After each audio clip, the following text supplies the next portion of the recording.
Finally, at season 5 of My Hero Academia, we've reached the arc that many of us manga readers have been waiting for, the adaptation of the My Villain Academia arc. It's about time, because it's an exciting one. It's a really good arc. And I'm looking forward to the end of the season. It's been pretty boring for the most part, especially after they switched things around. The My Villain Academia arc was supposed to be before the Endeavor Agency arc, but I think the studio had a different plan.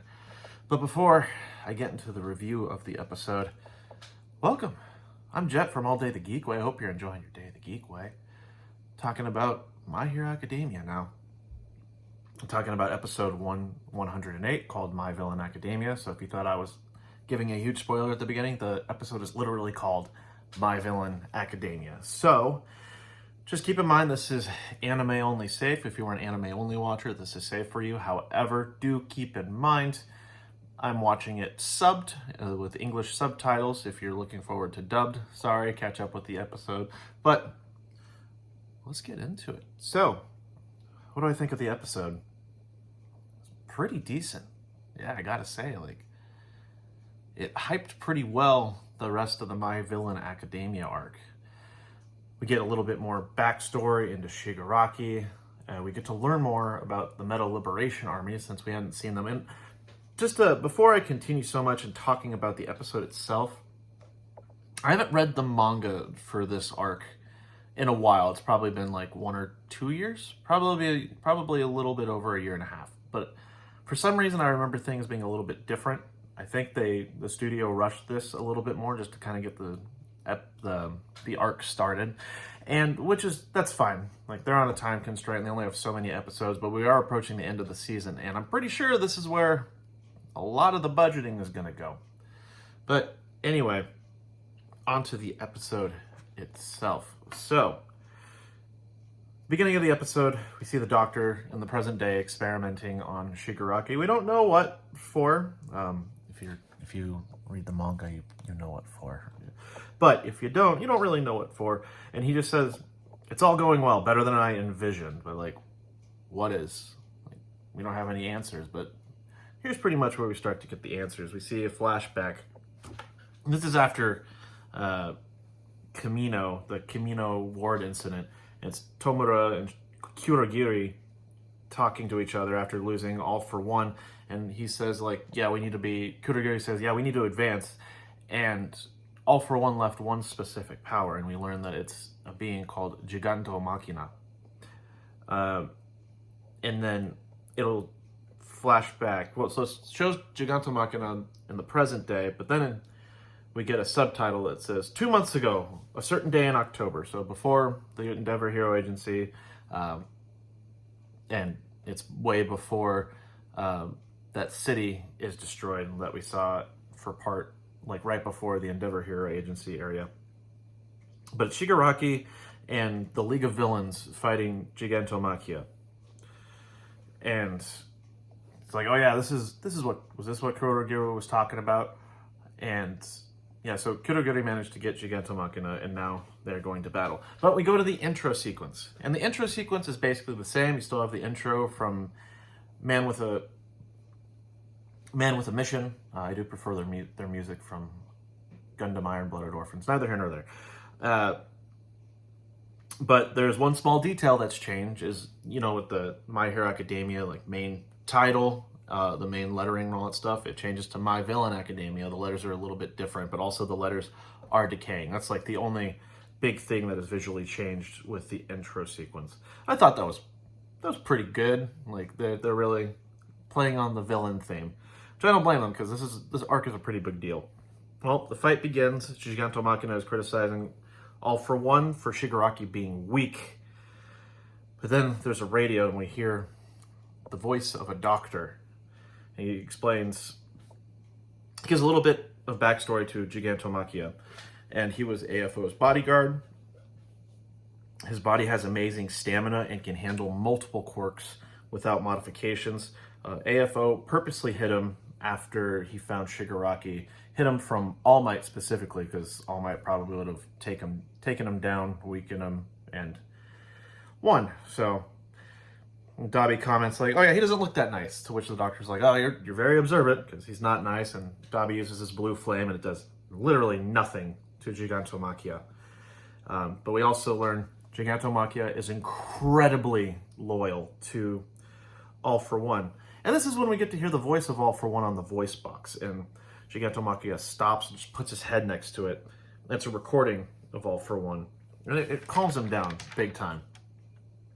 Well, as this sequence is happening, Twice starts talking, he belches, and Toga's just like, "That's pretty gross," and also, and it's a transportation quirk that was being used. It's the same one that was used in Communal Ward when they were transporting the League of Villains. Instead of having Kurogiri's like purple stuff, it's like stuff comes out of their mouth, it engulfs them, and it transports them. So you might remember that from the 3rd season, but when it was the fight between All Might and All For One.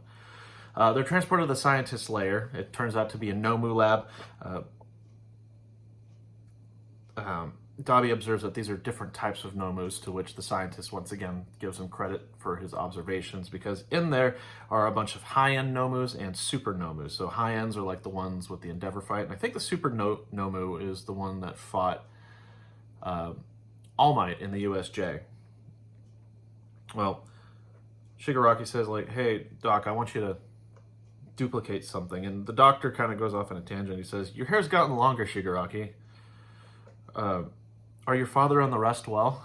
And we don't know what he's referencing, but Tomura just kind of looks down. He's like, yeah, but it's referring, we learn in the episode, to all those hands that are on his body. Those hands on his body, those are family members.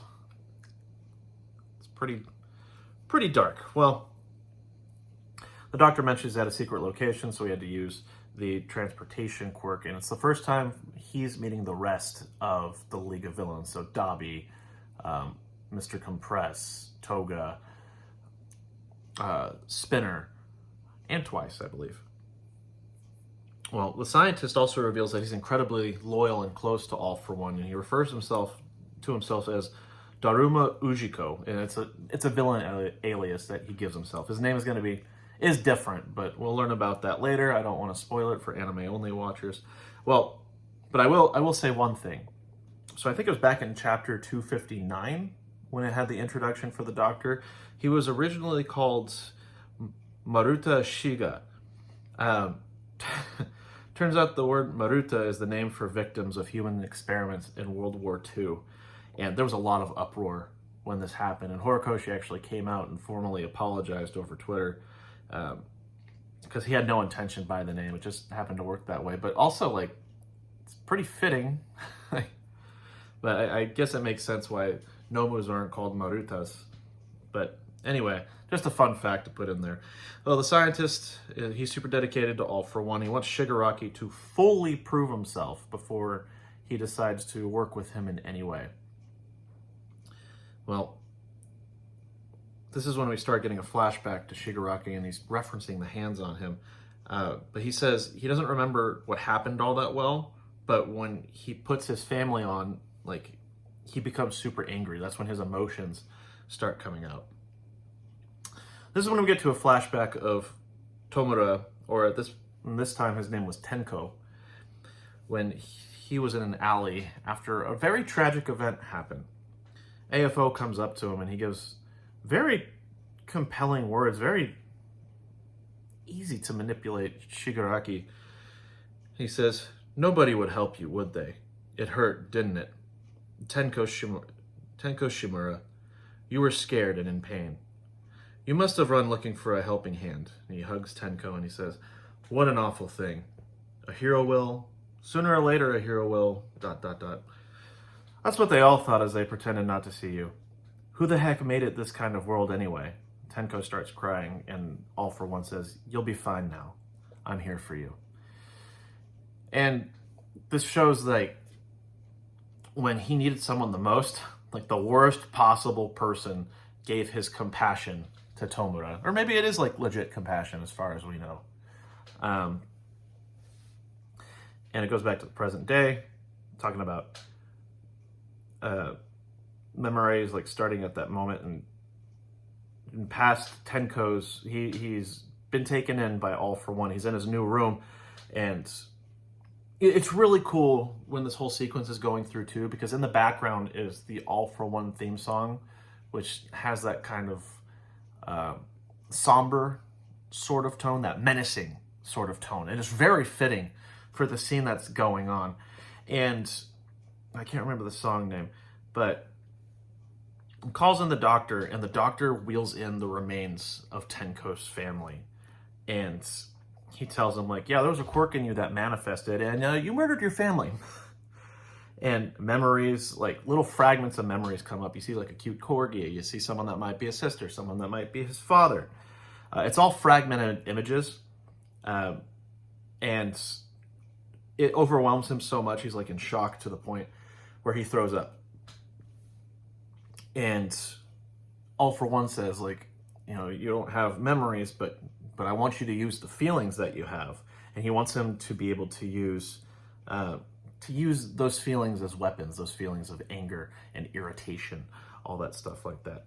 Back to the present day, and Shigaraki says, like, even though it makes me feel sick, my mind feels calm in a way. So through his emotions, he finds a calmness through that kind of anger, through that irritation, through that rage. I guess it mainly means like that calmness and that emotion gives him motivation for everything. Because he can't get relief. He says, like, I hate everything. So I want to destroy it. Because if I destroy some things, I don't think I'll ever get relief. The doctor laughs, and he's just like, oh yeah, I'll assist you. And Toga's just like, well, what about the things I want? He says, I always have room for stuff with my comrades. Like, that's no problem. Well, and we also learned the doctor always intended to help Shigaraki. I mean, he's a close ally to All For One, so he would want Shigaraki's improvement. And the doctor says, I can give you power, but you have to meet the minimum requirement because you're way too weak right now. Like, you probably couldn't handle it. And so get more powerful. And his minimum requirement and the minimum rank is to get Gigantomachia to submit to Shigaraki. Well, Dabi says, I'm going to stay behind. And he says, quote, I think I can gain us a good ally. That's where I want to focus my time. But the doc is just like, oh yeah, I want you to help me with the high-end test. And Dabi's like, I don't think you're listening to me. But what ultimately ends up happening is the doctor picks up this Nomu. It looks like a little dog sort of thing. You see the brain. Its name is Johnny. He just twists a little knob, and he uses that same transportation quirk to send the rest of the League of Villains back to Gigantomachia. And when they're returned, what we end before we get to the transition area, like that mid-transition area, is Shigaraki saying, like, your future king has returned. Like, and it has this determined look on his face. He's more determined than ever to not just gain power, but get this guy who's super powerful and who respects All For One to submit to him. And then when we get to the transition period, and it's talking about, like, oh, this character, their powers, their blood type, their favorite foods, but it has the My Villain Academia logo at the bottom. If I remember right, the animation for it is like the letters are decaying and falling, and then it pauses right there. It's pretty cool. And then we get to the show again, obviously, and it says December, a month and a half later. So we know this is a month and a half later. The fighting is continuing with Gigantomachia, and Tomura, like, jumps in the air, and Gigantomachia, like, punches him, calling him weak. We learned that Shigaraki is actually a duplicate that Twice had created, and they led Gigantomachia to a cliff so he can fall because he's most exposed when he's in midair. But Gigantomachia just yells, weak, and just slams onto the ground, and it just makes a bunch of dust and rocks build up all in the air. Well, in the distance, we see Toga and Spinner walking, and Spinner gives a little bit of exposition as to what's been happening, and also talks about the interactions with Gigantomachia. And he says, for 48 hours and 44 minutes, he keeps attacking without any breaks. Then he sleeps for about 3 hours and starts attacking again. Gigantomachia, it's nighttime, and he's under the moon, but he's walking on top of a waterfall, and the League's getting ready to fight him again. And he says, his body gets bigger during combat. Then he always finds Shigaraki no matter where he hides. During this time, Shigaraki hasn't had decent sleep. Despite his life being in the hands of giant beasts, for some reason he's smiling. And it's juxtaposed with a close-up on Shigaraki, and he is smiling. He only attacks Shigaraki, and so the League of Villains, they'll rest in shifts, but Shigaraki, every 3 hours, he's on his toes, so he can only sleep intermittently, if he can even sleep at all. No matter where he hides, even if he tried to leave combat, Gigantomachia will find Shigaraki. And then Spinner also, he says like, oh yeah, we got some small monetary gain from the doctor, and Toga bought a new coat. It's kind of like this tone of resentment toward her for it, but it overall is not a big deal. And he asks, like, you know, you're here to follow Stain. He's not here. Why are you here? And she just says, I love Stainy. I love Izuku. I love Ochako. I want to be them. Be them. And all that you see is Spinner being like, you sure are free, and putting his little Ninja Turtle band over his eyes. I mean, a lot of people are just like, oh, you should have said you sure are crazy. But, I mean, it's Toga wanting so much freedom to do literally whatever he wants, be whoever he wants, or she wants to be, excuse me, be whoever she wants to be. So it's just a little fun moment with Toga. It's totally expected, but fun character moment. Well, Makia is resting again, and Toga's just like, hey, are you dead over there? And he's just like, no, but, you know, we've been improving. His movements are dirt slow. Like, it's only a matter of time before we get this guy to submit. And then you hear a fart noise, just a over and over again. It's Twice's phone, or Jin Bubagawara. That's his name, Jin Bubagawara. But Twice's phone is going off, and he knows it's Giran, and Mr. Compress is just like, you know, he never answers my calls, and he's just like, oh, Giran's been such a good friend. Twice is Blake. He's such a good friend. I always love talking to him. He answers the phone. He's just like, why the hell haven't you answered Mr. Compress? And it's a voice of someone else, a modified voice. And the modified voice tells him, like, they're like, where is Giran? He's like, check the news. And there's multiple fingers that have been found throughout Japan. So we have the locations of the Hisaikai Hideout, Hosu City Terminal, Chuo Expressway, Ground Zero Camino Ward, excuse me, and a pinky finger in central Fukuoka. So these are all locations that the League of Villains has been, and these fingers were deliberately planted, and we learn they're Giran's fingers. And this is also when we're inside a building, and we see the bird nose looking dude.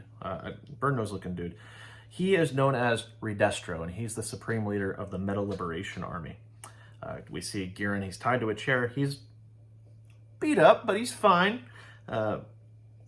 And they go into, like, the point of the Liberation Army is to allow people to have their quirks free at 100%, have no restrictions.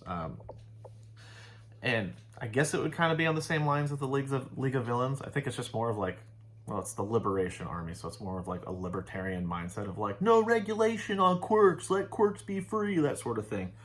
But man, Shigaraki just like starts throwing shade. He's just like, yeah, he sold a lot of books. Like, I mean, a lot of retro things are coming up. We got the Yakuza, and now we have a Liberation Army from back in the day. This is your own little revolution club. Like, Shigaraki is not fazed by it. Like, he's just throwing shade left and right.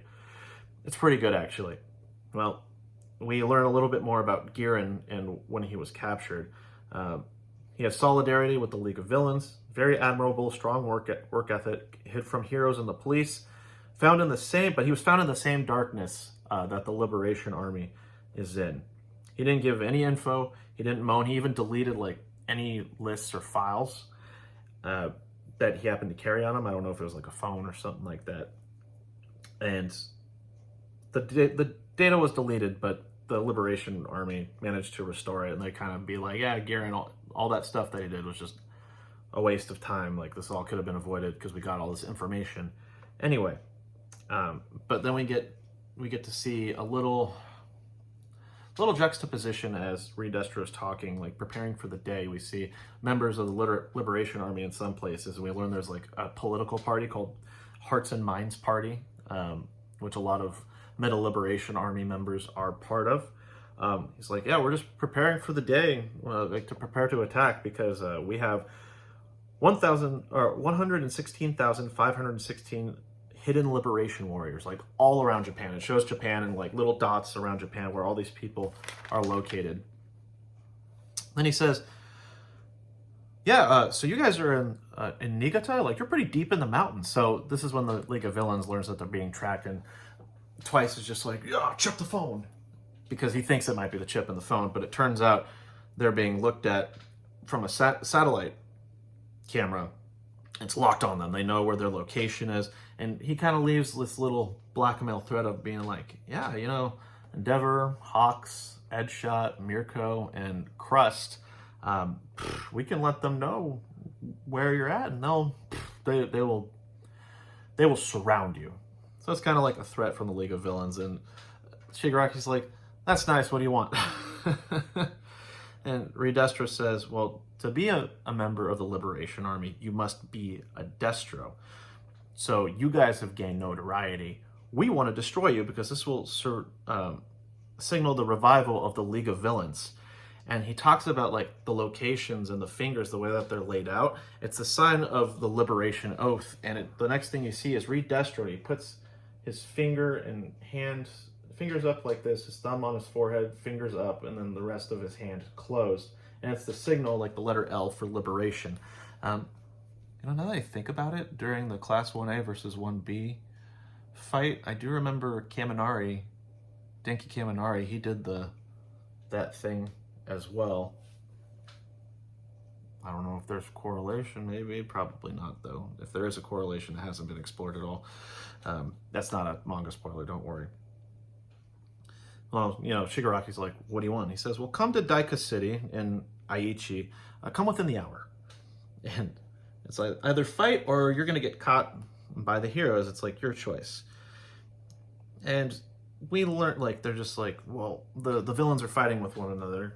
The phone call is done, but they're just like, you know, Twice says, we can go, like, we should go. Toga's just like, he could already be dead. And then Twice is like, if there's any possibility to be able to save him, like, he's been a good friend to me. If there's a small possibility, it'll be worth it. And then Tomura comes up behind him and removes his mask, which is making him go crazy because he's afraid he's going to split. That's a character trait within Twice. And Shigaraki's like, Doctor, did you hear all that? Okay. Based off the time frame now, when's he going to wake up? And he's talking about Gigantomachia. He won't wake up for another 2 hours and 35 minutes. And he asked for Dabi's location. He's located between Mei and Shiga, which I guess is pretty close to their location. I don't know Japanese geography or if these are real places, to be honest with you. But Tomura has come up with a plan to lead Gigantomachia to the Liberation Army, where even if they have like 100,000 or 110,000 Metal Liberation warriors, Gigantomachia is like at a whole different level of in terms of like his stamina and how much he can handle. So the thought process is Gigantomachia can fight the Metal Liberation Army, they can weaken him, and then Shigaraki will make him submit, and then everything will be good. And the last thing you see in the episode is Shigaraki very confidently say, I'm going to crush them. And this is where we get the end credits scene. And now we're at the preview. And the preview, the episode is called Revival Party. This is where the fighting is going to start for My Villain Academia. I'm super stoked. Because we're finally getting a lot of really good fights. Because in the manga, stuff gets crazy. For my anime-only watchers, I hope you're looking forward to this. Because I think this is where the studio kept most of their budgeting. They had some good fight scenes in Class 1A versus 1B, but I think most of the budgeting is going to be saved for these upcoming fights where it's evil versus evil, villain versus villain. I'm excited for it. Like, it's about time, especially as the season is coming to an end. Overall, the season has been like okay, but this point has made it exciting. I'm looking forward to tomorrow because at the time of recording this, it's already been 6 days since episode 108 has already been published. Sorry, I work, so I'm excited for tomorrow. I can't wait to wake up in the morning and be able to watch the episode and be like, what's going down? What's going to happen next? Like, I know what's going to happen next, but seeing it adapted into animation format. Like, I'm super stoked for it. I'm super excited. Anyway, I should cut the video here, huh? Yeah, I probably should. You know, if you enjoy the content, consider subscribing, especially if you made it this far. That is absolutely wonderful, and I do highly appreciate it. Subscribing, it helps get certain ideas around there, certain reviews out there, getting to learn more about these shows and other forms of media that show different types of literary devices, stuff like that. It's very exciting for me. I love talking about all this fanboy stuff, but I'm trying to get to 100 subscribers by the month of November. We'll see it happens. We'll see if it happens, and if you enjoy the content, please strongly consider subscribing. It would be 100% wonderful. Or at the very least, give the video a like, and if you enjoy the ideas, share it. Why not? I don't mind it. But in the meantime, everyone, I will see you in the next video. Okay? Enjoy your day the geek way. All the time, of course. I'll see you later.